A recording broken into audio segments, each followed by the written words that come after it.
Mage Young Researchers Workshop går ud på at samle alle vores forskere på tværs af vores universiteter til at gå ud og arbejde sammen til at løse nogle konkrete industrielle problemstillinger. I år har vi Vestas og har Danfoss med. Vi har 3 dage, hvor den første dag det er ud og besøge virksomheder og kigge på nogle problemstillinger i fabrikkerne, og så kommer de tilbage og arbejder i grupper til at prøve at komme med forskellige bud på, hvordan man kan løse det.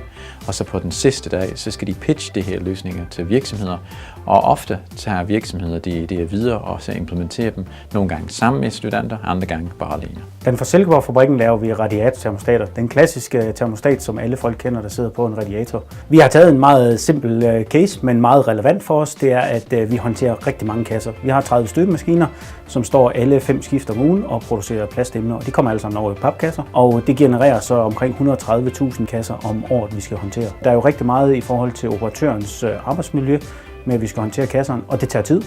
Og i sidste ende, jamen tid det koster penge. Så det er jo også et spørgsmål om penge i det her.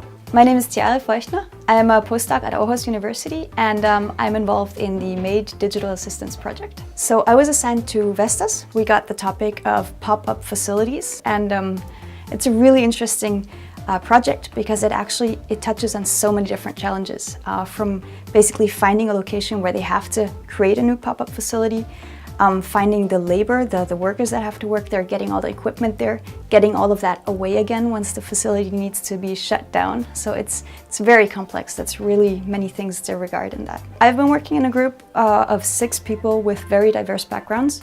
Some of them have a business background, others are more in the material sciences, I'm in the VR area. I think the coolest part of having people from different backgrounds is that they all have different perspectives. And you actually arrive at more creative and different solutions than I would arrive at on my own. Jeg synes, det der er interessant, det er de 3 forskellige resultater, jeg har set.